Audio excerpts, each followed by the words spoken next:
what we think they want and they need, they will be the ultimate arbiter of what they want to find, what they find, and what they believe. But surely taking that into the future, those filters will be already set up, like your pre-existing search. You could imagine the things that you do and who you tweet, etc. It'll be just you can this have is the type of you person. can have your personal medical agent on your PC or iPad or whatever, an application that goes out and gets stuff for you based on the criteria you've put in, and you're not using on a Google search algorithm in effect. Okay, but you can also have bias from the applications themselves. It's quite dangerous for a company like Apple to decide what applications goes on its ecosystem, because they're then self-selecting to a certain extent, and they have commercial considerations as well.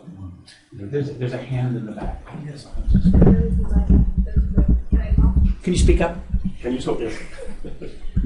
Should she? I really love the holistic approach you guys took to this, and then you brought trust into this patient-physician relationship. And I guess, I don't know what Howard would thought, but I guess we sort of came from it more from a cynical point of view, saying,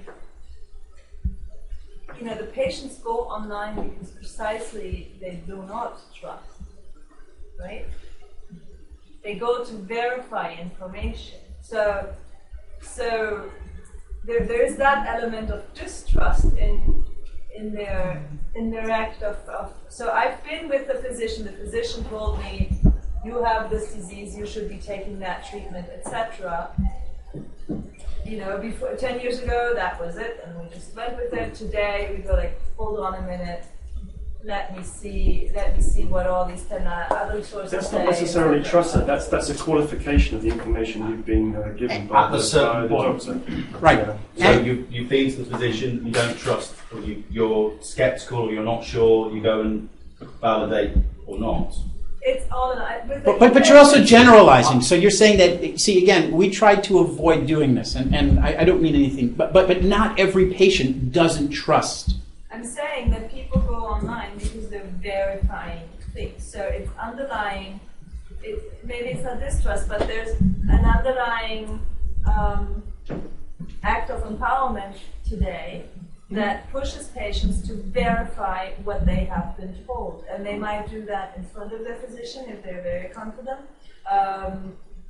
You know, a physician that is an empowered patient and knows it probably will I've seen my physicians do that, will actually cite their decision-making process in front of them so they know, and then you don't have to verify. But I'm saying it's a verification. So yes, it's great to get this number of sources that your physician go. I, as a patient, I would still, and I think many of them do, still go and verify, and even throughout the treatment.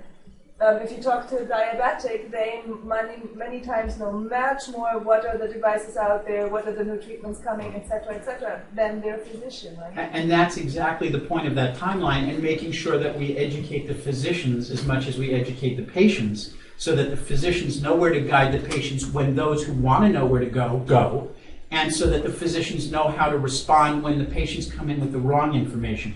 Because as much as we believe that the filters are there and the information that's out there, I'm going to get very American on you. There are patients that go into the physician's office and say, I found this because it's on the interweb, I know it's right. Okay? And it's not. And they find the wrong stuff. They find, you know, one person's N of one experience, and they believe that that's right. And that's scary. And when the physician has to confront that patient, they have to be able to say, all right, it's great that you're taking an active role. Here's how you get to it. Yeah, so you need to positively reinforce it. The one thing, you know, I diabetic clinics, the one thing that's most important in diabetic care is the patient's understanding of their disease and their empowerment, because then they choose to eat a healthier lifestyle, they choose to take medications that they need to prevent complications. And so it's important not to shut down that, but to encourage it more than anything, because I think that reinforces that positive influence of that, you know, that nudge theory that, you know, yes, you've taken your disease and you've empowered yourself, and so I encourage people to not look at that as a negative, but then take that away and say, great, you've looked at that. Here are some other places that I think would be useful, and there are lots of people on here So I think some patients will stay in this space here just with a relationship with a healthcare professional. Others will move to a more advanced state, as you could say, where they're picking their selection of information sources, of which a healthcare professional is one. When it comes down to it, your relationship with your doctor is quite important. If you indicate that you don't trust him, then what are they going to think about that? You know, and that can break down the relationship as well. A couple of things that we said in our group that fit into differently what you're saying, which is we're asking who is requesting these filters and why is there such an issue for physicians. The issue for physicians that Lawrence just mentioned of people coming in with wrong information is the fact that the physician feels threatened that anybody would come in with any information. Physicians, if they wanted to find places to recommend patients to, wouldn't need help to do so. Sure. The fact that they need help to do so is because they're fighting, they're combating the idea that there is, in their opinion, some kind of sharing, as though there was a zero-sum game, that there's a certain amount of power in the doctor's office, and that any information that the patient found on their own is somehow taking away from their power, because they don't realize all those years that when you just tell somebody to do something, give them an order to do it, if it hasn't been appropriated by the other person, they won't do it. Now, because of that power issue, the patients didn't tell them that they didn't do it, so for years they went on, despite the fact that all of those hypertension studies showed that people weren't taking their drugs. And now that there is demonstration that patients have another opinion, the physicians don't want to handle it, don't know how to handle it. But if they wanted to find websites to recommend them to, they would have been doing it a long time ago. And so that's the real issue. And also the fact that people are always saying it's somebody else. They know how to find information, but there's somebody out there who's so vulnerable. So I consider this all a fake problem. See, and you know, it's interesting. We talked about that a little bit, and there are some generational issues, and there's also sort of a distribution issue. And I know we're over our 10 minutes, Mr. Spong, so just come up and give us the hook when you have to. But we talked about how physicians across the life cycle, some of them will always be open to finding things and directing their patients. Some won't, to your point, and it's not always generational.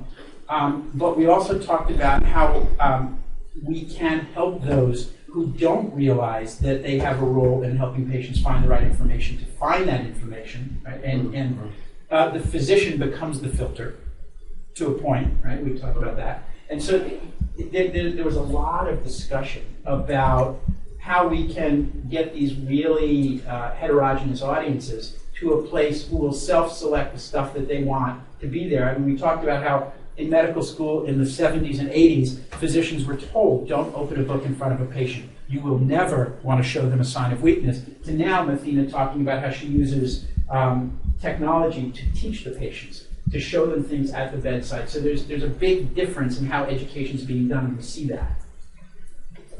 Did we miss anything? No, I think we covered everything. And I think we had the best colors, by the way. Good discussion. Very primary. You may have this. Oh, you didn't sign it. Moreau.